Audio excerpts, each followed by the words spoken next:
कृष्ण जी ने भी तो 5 वक्त की नमाज पढ़ी है। श्रीमद् भागवत गीता का 6वां अध्याय का मंत्र नंबर 10 उठाकर देख लो कि पूरी नमाज कृष्ण जी भी पढ़ते। क्या हम गैर मुस्लिमों को बताते कि इस दीन से तुम्हें क्यों नफरत हो रही है? ये दीन तो कृष्ण जी का है, ये दीन तो रामचंद्र जी का है, नफरत नहीं करते। उनको बताते कि आपने हमारी मस्जिदों से जिस आजान को बंद कराने की कोशिश की है, ये आजान तो आपके अल्लाह उपनिषद में लिखी हुई है। अस्मल्लाम इल्लल्लाह मित्रा वरो इल्लल्लाह इल्लल्लाह मित्रा वरो इल्लल्लाह इल्लल्लाह मुहम्मद रसूल रकबस अस्मल्लाम इल्लल्लाह मित्रा वरो इल्लल्लाह इल्लल्लाह। आपने बताने की कोशिश की कि ये अजान आपके मजहब के अंदर भी है, और जब आपने बताने की कोशिश नहीं की तो ये दिन हमें भुगतना पड़ेंगे और ये दिन हमें देखना पड़ेंगे। आज 98% मुसलमानों को तकलीफ हो रही, क्यों? जब हमारी मस्जिदों में 2% नमाजी आ रहे हैं तो फिर अजान हो या ना हो, फर्क किस बात का है? क्यों हमें तकलीफ हो रही है? हमने अगर अपने अमल से साबित किया होता और अपनी मस्जिदों को भरा होता। देख रहे हैं टीवी डिबेट पर गैर मुस्लिम यही तो कह रहे हैं, बीजेपी के बड़े बड़े नेता लोग डिबेट में आकर यही तो कह रहे हैं कि मुसलमान पढ़ते ही कितना नमाज है। ये बताइए कि मस्जिद में एक सब भी पूरी नहीं होती है।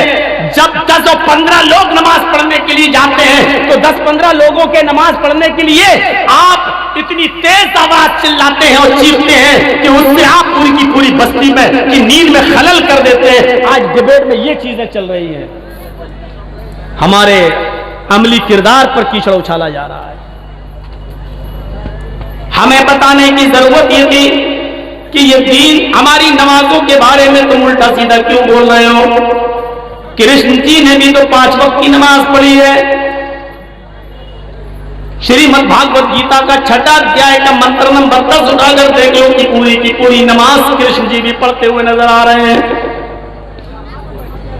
यह बताने की जरूरत थी, लेकिन टीवी डिबेट पर कुछ कठमुल्ला ऐसे पहुंच जाते हैं, वो मुसलमानों के नुमाइंदगे नहीं होते हैं, मुसलमानों के रहबर नहीं होते हैं। चूंकि टीवी डिबेट में जो डिबेट में जाता है मौलवी, उसको 5,000 रुपए मिलता है। मैं आपको एक बात बता दूं, डिबेट में जितने लोग आते हैं 5,000 रुपए उनको मिलता है एक डिबेट का, और डिबेट में उल्टा सीधा बोलकर वो चले आते हैं जिस पर फिर मजाक होता है, और उनको उसी उल्टा सीधा बुलवाने के लिए ही कहा जाता है। अब जैसे एक मर्तबा डिबेट हो रही थी, मैं गौर से देख रहा था टीवी पर, उसमें हिजाब के ऊपर डिबेट हो रही थी। तो बताइए कि औरतों को पर्दे में क्यों रख दिया गया है? क्यों 4 दीवारी के अंदर कैद कर दिया गया है? तो मौलाना साहब उसका जवाब ये दे रहे थे कि साहब इसमें आपको परेशानी क्या है?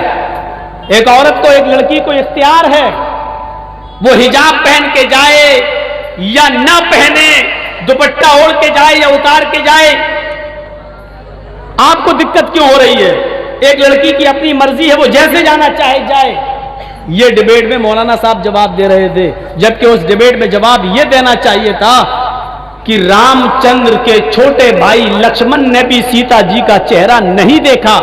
हम तो अपनी बहनों से और अपनी बेटियों से वो पर्दा करवा रहे हैं जो सीता जी करती थी, और उन्होंने राम के छोटे भाई लक्ष्मण का भी चेहरा नहीं देखा है। डिबेट में अगर वो मौलवी ये बोलता तो डिबेट की शक्ल दूसरी हो जाती, दूसरी शक्ल अख्तियार कर लेती डिबेट, लेकिन उल्टा सीधा बयान देने के लिए उन कठमुल्लाओं को बुलाया जाता है, और वो कठमुल्ला उल्टा सीधा बयान देकर वहां चले आते हैं सिर्फ 5,000 रुपए के लिए।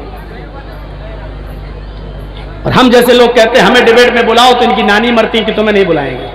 क्यों नहीं बुलाएंगे? क्योंकि तुम हमारी मर्जी के मुताबिक बोलोगे नहीं। तुम 2-4 मंत्र पढ़ दोगे, फिर पूरी डिबेट हिंदू धर्म की तरफ झुक जाएगी। मैं चीखता रहा, चिल्लाता रहा, पुकारता रहा कि मुझे बुलाओ डिबेट में, हमको नहीं बुला रहे हैं। और एक बार बुलाया भी तो कह दिया कि सवाल मेरा है और जवाब भी तुम्हें यह देना पड़ेगा। बताइए, तो जब तुम्हें जवाब भी अपने मर्जी के दिलवाना है तो फिर हमें क्यों बुलाया गया है? तो मैंने वहीं से अंदाजा लगाया है कि जितने कठमुल्ला जाते हैं ये उन्हीं का जवाब देने जाते हैं, वो हमारा जवाब नहीं है, वो मुसलमानों के रहबर नहीं है। इसलिए टीवी डिबेट में इन मुल्लाओं के भाषण, इन मुल्लाओं की डिबेट देखना बंद कर दीजिए। ये इस्लाम का मजाक उड़ाने के लिए जा रहे हैं, ये हमारी रहनुमाई नहीं कर रहे हैं, उल्टा सीधा जवाब देने के लिए वहां जाते हैं। 5 दिन से बराबर टीवी पे हमारा दिखा रहा है कल छोड़ा है, परसों तक दिखाया है, बस कल छोड़ दिया है, कल से नहीं दिखा रहा है, लेकिन परसों तक इसने मुझे दिखाया है। जबकि 1-1.5-2 साल से मेरी यूपी में तकरीरें नहीं हो रही है। कोरोना जब से आया है तब से अभी तक यूपी में तकरीरें नहीं हो रही है। अब कोरोना थोड़ा सा खत्म होकर यूपी में तकरीर का माहौल बना था तो लाउड स्पीकर पर बहस शुरू हो गई। सुप्रीम कोर्ट का ऑर्डर आ गया, 10 बजे से लेकर 6 बजे तक लाउड स्पीकर नहीं बजा सकते हो, लिहाजा वह जलसे भी बंद हो गए हैं। अब तो जलसे भी नहीं हो सकते हैं। हमारी खुद इटावा की हमारी मस्जिद में 10 माइक लगे हुए थे, 10 हॉर्न, 8 माइक उतरवा दिए गए, सिर्फ 2 हॉर्न लगे रह गए, 2 हॉर्न, और उन हॉर्न की आवाज भी इतनी कम कर दी गई है कि सिर्फ मस्जिद ही मस्जिद तक आएगी, बाहर नहीं जा सकती है। ये हालात हैं हमारे। कौन जिम्मेदार है इन हालात का? हमने बताने की कोशिश की। शरअ लकुम मिनद्दीनि मा वस्सा बिही नूहन वल्लज़ी औहयना इलैक, ये दीन सबका है। आए मोहम्मद सल्लल्लाहु अलैहि वसल्लम, मैंने आपको कोई नया दीन देकर नहीं भेजा है। मैंने इसी दीन को हजरत नूह को देकर भेजा था। नूह के बाद इब्राहिम को, मूसा को और ईसा को भी यही दीन देकर भेजा है। ये वही दीन है जो आपसे पहले इब्राहिम लेकर गए, आपसे पहले मूसा और ईसा भी लेकर आए, आपसे पहले नूह को भी दिया गया। इसीलिए कुरान ने ये नहीं कहा आओ इस कुरान की तरफ, बल्कि कुरान ने ऐलान किया, कुल या अहलल किताबी तआलू इला कलिमतिन सवाइन बैनना व बैनकुम। आए मोहम्मद सल्लल्लाहु अलैहि वसल्लम, आप ऐलान कर दीजिए, आए अहले किताब, आए यहूदियों, आए ईसाइयों, आए यहूदो नसारा, आए किताब वालों, आए यहूदियों, ईसाइयों, आओ एक ऐसे मूल मंत्र की तरफ।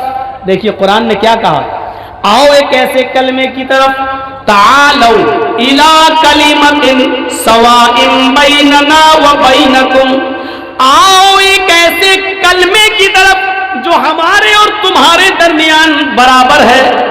अल्लाह ने क्या कहा, ऐ ईसाइयों आओ एक ऐसे कलमे की तरफ, ऐ यहूदियों आओ एक ऐसे कलमे की तरफ जो हमारा और तुम्हारा बराबर है। यानी वो तुम्हारा भी कलमा है और हमारा भी कलमा है। देखिए कलमे की बुनियाद पर सारे मज़ाहिब एक हैं, हर मजहब का कलमा एक ही है, ला इलाहा इल्लल्लाह।